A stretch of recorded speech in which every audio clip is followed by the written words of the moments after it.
Bienvenue tout le monde sur la chaîne Question de Perspective et aujourd'hui sur mon analyse du jeu Battle Crush et évidemment on va répondre à la question est-ce que Battle Crush est pour vous? Donc, Battle Crush est un nouveau jeu disponible gratuitement, enfin en Early Access en ce moment, en Beta Phase. Donc, il se retrouve à avoir les tags Free-to-Play, Action, Battle Royale, PvP et MOBA, et tous ces tags sont respectés. Et comme la majorité des Battle Royale ou encore des MOBA, ce jeu est donc entièrement gratuit. Et tant mieux, c'est le fun des jeux gratuits dans lesquels on peut jouer avec n'importe qui, n'importe quand, et qu'on peut faire beaucoup de parties. Comment ils font leur argent? Ben, effectivement, ils font leur argent d'une certaine façon et ça s'appelle avec le shop en ligne. Donc, vous pouvez acheter de la customisation pour vos personnages, soit des différents costumes, des différents weapons qu'ils tiennent dans leurs mains, différentes couleurs pour ces costumes-là et ainsi de suite. Vous pouvez même acheter des Battle Pass. Par contre, c'est pas des monthly Battle Pass, je pense, ce sont 3-4 mois leur saison et elle est valide jusqu'à la fin de la saison. Donc, beaucoup de choses différentes que vous pouvez acheter dans le jeu, mais le core du jeu, pouvoir se log et jouer les personnages, c'est tout à fait gratuit. Donc évidemment, on va se lancer sur les images pour commencer. Le jeu commence directement dans le tutoriel. Le premier personnage qu'on vous offre au départ, c'est Diana, l'archère. Très rapidement dans le jeu, je pense, dès que vous avez terminé les tutoriels, vous débloquez 2 nouveaux personnages qui sont plus au corps à corps. Ça, c'est un range character. Et encore très rapidement, vous avez la possibilité de choisir encore entre 2 autres personnages. Donc, j'ai débloqué 3 personnages, donc j'en avais 4 de disponibles. Tout ça en moins de 45 minutes, donc ça va quand même assez vite. Et en plus de cela, vous pouvez débloquer dans le jeu des tickets qui vous permettent de jouer des personnages que vous n'avez pas le temps d'une partie pour pouvoir les essayer, peut-être s'habituer, mieux les connaître quand vous les affrontez, et peut-être ainsi mieux naviguer vos achats et acheter exactement les personnages que vous avez envie de jouer. Pour parler plus précisément du jeu, c'est un MOBA Battle Royale, donc vous avez un personnage avec une barre de vie en haut, un peu comme on peut retrouver dans les MOBA, et mais vous avez aussi une barre en dessous de stamina, ce qui est plutôt rare dans les MOBA, plutôt que de la mana. Donc toutes les actions que vous faites dans le jeu, ils ont un coup de stamina, que ce soit sauter, dasher, faire vos auto-attaques, heavy attack ou encore vos skills. Ça consomme toujours de la stamina. Donc, il faut faire attention parce que quand vous avez plus de stamina, c'est là que vous pouvez mourir plus facilement. Évidemment, si vous perdez toute votre vie puis vous faites frapper, c'est une autre façon de mourir. Mais si vous avez plus de stamina et que vous êtes envoyé dans le vide de la map, c'est là que vous pouvez entre autres vous noyer dans l'eau ou tomber dans le vide. Lorsque vous faites vos attaques de base, les light attacks, ben chacune de ceux-ci ils vont consommer de la stamina. Tu peux faire plusieurs light attacks de suite pour créer des combos. Puis la dernière attaque de ton combo va toujours prendre un peu plus de temps à tirer ou à se faire, mais va faire vraiment plus de dégâts, va faire voler l'ennemi vraiment plus loin. J'arrête pas de parler de knockback parce que c'est vraiment important dans le jeu.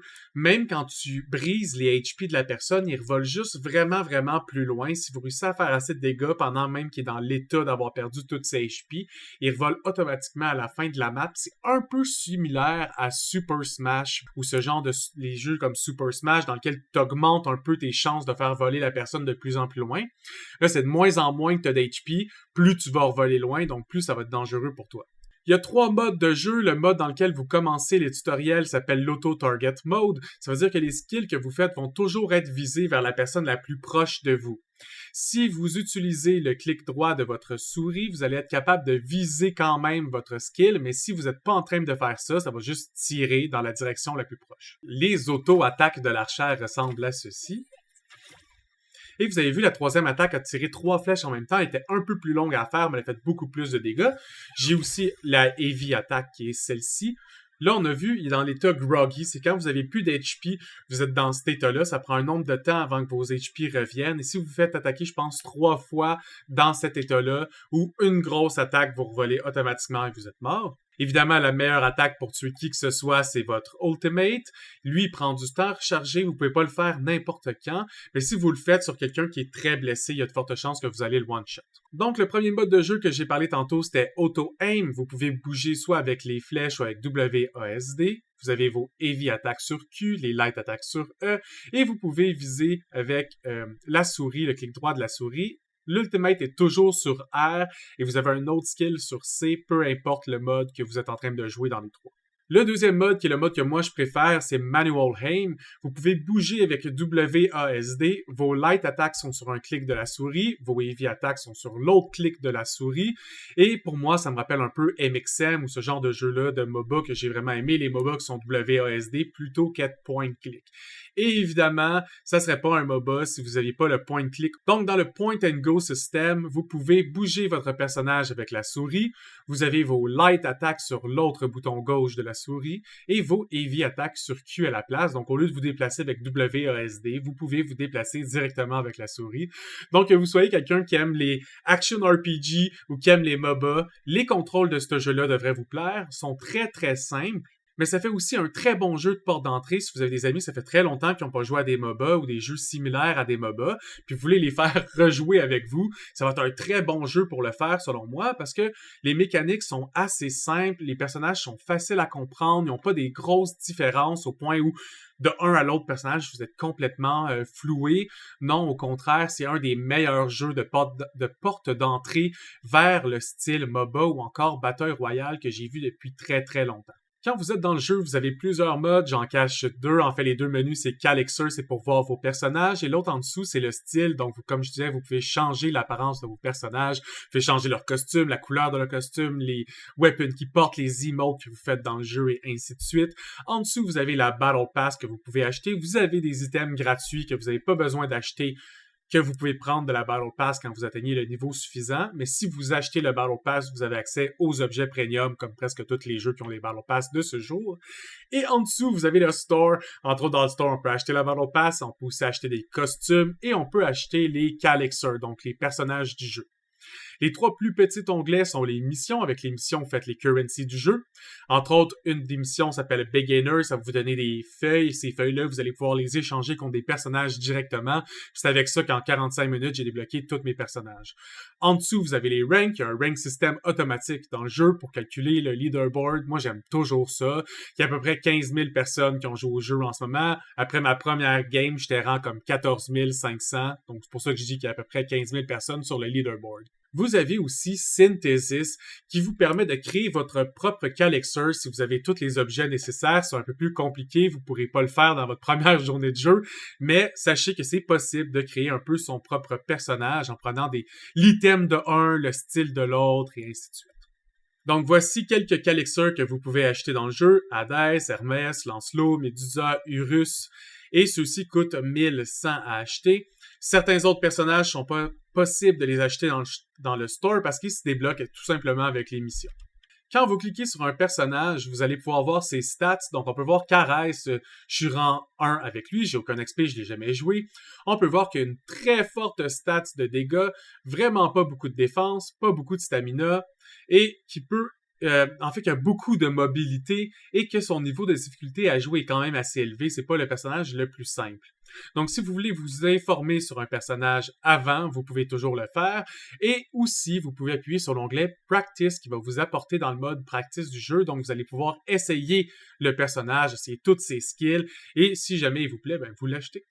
Ce serait pas un Battle Royale si on peut pas ramasser des choses dans le jeu. Donc ici, j'ai ramassé un Stealth Scroll. C'est encore dans le tutoriel numéro 2. Ça vous apprend que si vous utilisez les objets sur 1, 2 et 3 dans la hotbar quand vous allez ramasser des objets, vous pouvez les utiliser. Ils se consument et ils se perdent. Et aussi que vous allez rencontrer des coffres sur la map.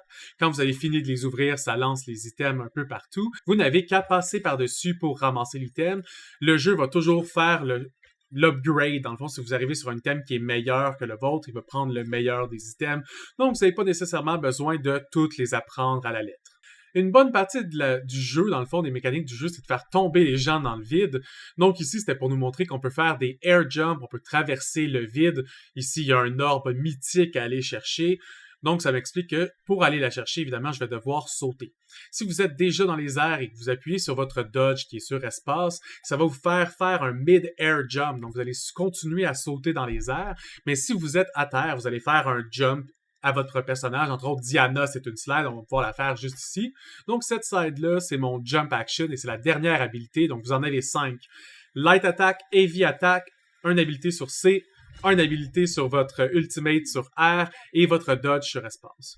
La partie numéro 3 du tutoriel, c'est de vous montrer comment commencer une partie de Battle Royale. Donc ça, c'est la map au complet et toutes les sections qui ont dessus. Vous allez être 30 joueurs dedans. C'est quand même beaucoup plus rapide que les Battle Royale classiques.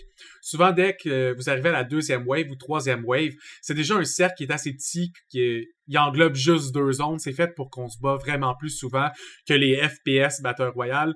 C'est fait pour avoir un certain niveau d'action un peu plus élevé. Une fois que vous avez cliqué sur la map, où est-ce que vous voulez aller, vous allez avoir l'indication d'où est-ce qu'est tout le monde, puis vous avez un autre 10 secondes pour vous déplacer, mais vous ne pouvez pas vous déplacer loin.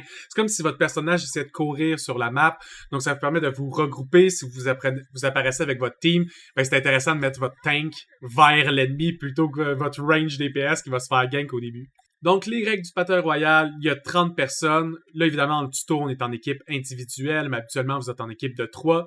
Et si vous êtes l'équipe qui reste à la fin, vous avez gagné. Donc, c'est la première fois que je jouais, j'essaie de m'habituer aux commandes. J'étais encore dans l'auto-aim et j'ai complètement détesté cette partie en auto-aim. C'est pas fait pour moi. Bon, vous pouvez regarder un peu le graphique, à quoi ça ressemble, les animations, à quoi ça ressemble. Et ici, une petite parenthèse sur les Danger Zones. C'est juste pour dire que la map a rétréci. On peut voir, entre autres, dans le carré, que ça devient rouge. Donc, toute cette zone-là va commencer à s'effondrer vers la zone qui est sécuritaire. Évidemment, j'avais pas envie vraiment de care de ça. Je savais que j'étais un tutoriel, que j'allais pas mourir de tomber dans le vide. Donc, je voulais me battre, puis m'habituer aux habilités du personnage, plutôt voir combien d'HP ça faisait perdre, un peu qu'est-ce qui se passait si je faisais quoi que ce soit, ou juste comment le range. Je m'habitue aussi à la distance de certaines habilités. Pour moi, c'est important quand je commence un jeu. Donc, les autres essaient de s'enfuir puis retourner à l'endroit sécuritaire. J'ai décidé de les tuer sur le chemin parce que pourquoi pas. Donc, on a pu voir qu'il y avait 3 X qui se sont fait en dessous de lui puis après il est mort. Lui est aussi devenu groggy. Je fais mon ult et il meurt automatique. Pas besoin de faire 3 coups quand on fait un ult. Automatiquement, on meurt. Petit rappel, ces mid-hard jumps qui sont importants parce que je tombais dans le vide. Et à la fin, vous arrivez dans une zone qui est la plus petite possible, évidemment, si vous laissez ça aller jusqu'à la fin. Et vous gagnez si vous êtes la dernière personne à rester dans l'arène. Après ça, on passe au tutoriel numéro 4 qui est sur les commandes avancées avec des guillemets. Entre autres, la première, c'est le dodge attack. Si vous faites un auto-attack après avoir fait un dodge action, votre auto-attack va être plus forte. Au début, j'avais de la misère à contrôler mon dodge exactement, fait que renligner l'attaque après, je trouvais ça bizarre, mais quand tu prends le tour, c'est vraiment pratique comme outil. Le deuxième, c'est la même habilité, mais possible à faire dans les mid-air jump. Donc, si vous êtes dans les airs, vous pouvez craquer une attaque aérienne et ainsi faire des dégâts. Si vous êtes une personne qui attaque à distance, vous allez juste envoyer votre attaque, mais si vous êtes quelqu'un qui se bat au corps à corps, vous allez foncer à cet endroit-là directement. La fin du tutoriel numéro 4 des commandes avancées vous explique que si vous êtes en train de manger trop de dégâts puis vous êtes en train de revoler dans les airs, vous pouvez appuyer sur espace pour éviter de frapper le sol puis être knockdown puis ainsi faire une pirouette d'agilité puis pouvoir vous enfuir ou mieux vous replacer sur le champ de bataille. Si vous perdez trop d'HP, vous pouvez vous aussi vous retrouver dans le groggy state, évidemment, puisque quand vous jouez contre des gens, c'est du PVP, donc tout le monde a le même état. C'est important d'essayer de se sauver ou que quelqu'un de votre équipe vous protège pendant ce moment-là. Au travers le jeu, vous allez retrouver des objets qui permettent de récupérer de la vie, comme des potions. La majorité des jeux, surtout les FPS Battle Royale, ont des longs timers pour les potions. Comme cette map-là est beaucoup plus courte puis les combats sont beaucoup plus rapides, les potions pour l'instant sont instantanées. Je sais pas si ça va rester instantané dans le futur, ça reste un jeu en bêta, mais pour l'instant, vous pouvez vous healer presque en 1 seconde, n'importe où, c'est important de le prendre au bon moment. Et le dernier challenge tutoriel numéro 4, c'est juste de vaincre l'adversaire. Donc, on fait nos skills, on le met en groggy state, puis après ça, on l'ule pour la fin parce que c'est le fun, et on termine le tuto. Ici, c'est la section des missions. Vous avez des daily missions que je cache, des weekly missions, des season missions, beginner, event et check-in. Donc, à chaque jour, vous avez des récompenses, vous avez des événements qui vous donnent des récompenses. Vous avez l'événement beginner qui vous permet de débloquer des personnages très rapidement. Et les 3 autres sont vos missions de la journée pour vous donner de l'argent que vous pouvez dépenser dans le store. Donc, les 2 premiers personnages que vous pouvez débloquer sont le Cyclope et le petit dinosaure. Les 2 coûtent 10 feuilles, c'est assez vite de faire les 2. Les 2 ont des habiletés quand même assez similaires. Donc, je vais vous montrer brièvement les 2 personnages débloqués. Donc, lui, il donne vraiment des coups avec son bâton. Puis, son skill défensif, c'est de jouer de la musique pour réduire les dégâts qu'on reçoit pendant ce temps-là. Et par la suite, il y a le Cyclope au marteau. Donc, on peut voir que les auto-attaques sont quand même très similaires. Oui, l'autre commençait avec des cônes, après ça, c'est un cercle, mais la distance est similaire. Le nombre de dégâts est quand même assez similaire pour ces deux personnages-là. Mais ils ont certaines modifications. Entre autres, lui peut rouler, faire des coups pendant qu'il roule, alors que l'autre a un peu des skills plus représentatifs de quelqu'un qui reçoit un peu plus de dégâts, alors que lui va plus avoir des skills pour engage dans le dégât. Vous avez plusieurs modes de jeu. Vous avez le mode bataille royale et de temps en temps le mode événementiel bataille royale solo. Dans le mode bataille royale solo, vous êtes tout seul. En team, vous êtes en équipe de 3. Vous avez le mode brawl solo et brawl en team. Brawl solo, vous êtes évidemment solo. Et brawl en team, vous êtes en équipe de 2.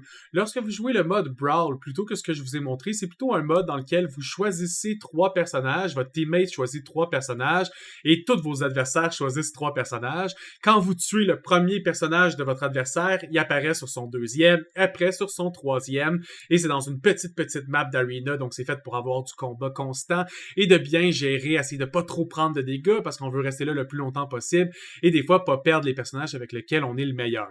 Le dernier mode en ce moment disponible dans le jeu, c'est le mode duel. Donc, c'est tout simplement des 1 contre 1. Vous devez gagner 3 rounds pour gagner. Donc, vous avez une possibilité de jouer jusqu'à 5 rounds total, mais vous pouvez gagner en 3 rounds en 3-0. Quand vous lancez une map classique qui n'est pas dans le tutoriel, vous allez voir les points d'intérêt de départ. Donc, où sont les golden chests? Où sont les objets importants? Est-ce qu'il y a des small weapon chests, magic weapon chests, ring chests? Vous avez la légende ici. Puis vous pouvez voir les icônes directement sur la map. Nous autres, on va décider d'y aller directement ici. Dès que ça commence, je vois qu'il y a une équipe ennemie au sud. Donc, je décide de me déplacer un peu plus au nord pour me dire, comme ça, je vais pouvoir looter ce qui est au nord avant d'aller me battre contre les ennemis. Puis ainsi augmenter mes chances de gagner le premier combat parce que c'est sûr qu'on va se battre. Donc, quand le combat commence, vous apparaissez sur la map où vous avez choisi, vous voyez directement les items, donc vous pouvez courir dessus pour les ramasser. Et pour vous battre, c'est simple, hein? On fait les skills, on baisse la vie de notre adversaire, on essaie de bien gérer notre stamina. Évidemment, il faut connaître un peu les habiletés de tout le monde. J'avais été silence Paradise, j'avais pas compris ce qui se passait, pourquoi j'étais pas capable d'attaquer. Et quand la personne n'a plus d'HP puis qu'elle vole trop loin, ça tombe sur le sol et vous pouvez la ramasser puis ramasser ainsi tout ce que la personne elle avait sur elle.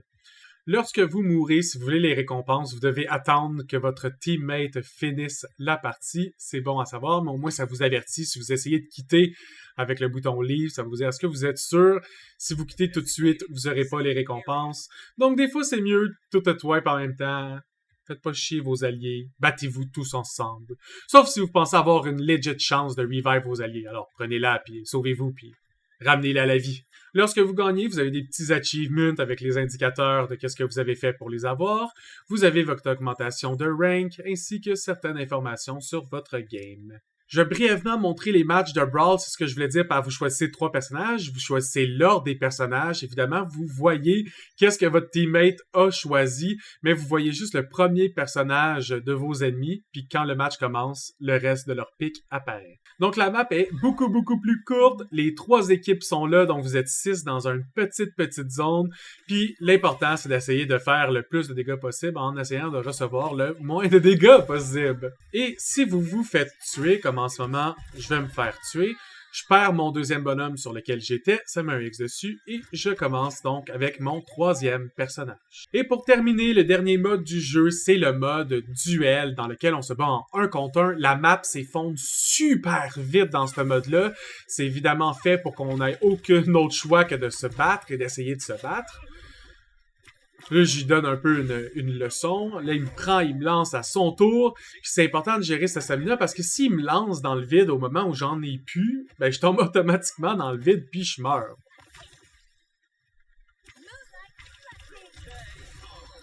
Et quand vous réussissez à mettre KO votre adversaire, vous gagnez un round. La personne qui gagne le round peut choisir entre un des 3 items et la personne qui perd le round en choisit 2. Vous n'avez pas les mêmes items. Habituellement, la personne qui perd a même des meilleurs choix et peut en choisir 2. Donc, vous avez quand même une mécanique pour vous aider à revenir, pour pas que ce soit toujours des 3-0. Pour 3-0 l'adversaire, il faut vraiment que vous soyez à un niveau supérieur à lui en termes de talent, mais vraiment plus fort parce que il va avoir un avantage avec ses items, alors que lui, il va en avoir 4 et vous allez seulement en avoir 2, puis probablement que ses items vont être de meilleure qualité. Donc, c'est ce qui va terminer mon analyse de Battle Crush. Je vais y donner un bon 8 sur 10. Moi, c'est un jeu gratuit qui m'a vraiment beaucoup diverti. Récemment, j'ai commencé à être sur l'Early Access de Project Lucky. Pas le droit d'en parler plus que ça à cause du NDA, mais c'est un jeu que j'apprécie aussi. C'est un autre jeu qui va être un Battle Royale. C'est des affaires que j'aime, des Battle Royale différents qui sont pas juste des FPS. Quoique j'aime aussi jouer à des Battle Royale d'FPS, mais j'ai toujours été un grand fan de MOBA avant de commencer à faire des chaînes YouTube. C'était ma spécialisation, les jeux MOBA. Donc, retrouver un peu cette passion-là me fait vraiment du bien. Est-ce que c'est le meilleur MOBA de tous les temps? Non. Est-ce que c'est le MOBA avec les meilleurs combos ou les mécaniques les plus poussées? Non. Mais la raison pourquoi je donne un 8 sur 10, c'est que les graphiques sont quand même le fun, ça a un petit aspect cartoon, et en plus de ça, c'est enfin un jeu dans lequel je peux apporter des gens qui n'ont pas 15 ans d'expérience en MOBA, puis qui vont quand même avoir du fun à y jouer, parce que le jeu a été pensé comme ça, il n'a pas été pensé selon « Ah, mais il y a des gens que ça fait genre depuis qu'ils ont 12 ans, ou que ça fait depuis qu'ils ont 6 ans qu'ils jouent à des MOBA. » Ben non, il y a des gens qui ont jamais essayé encore, puis là, ça leur permet enfin d'essayer dans un genre de doux mélange entre un Battle Royale, un MOBA, puis Super Smash Bros. J'espère à tous que vous avez apprécié la vidéo. On se revoit sur la prochaine. Plus tout le monde!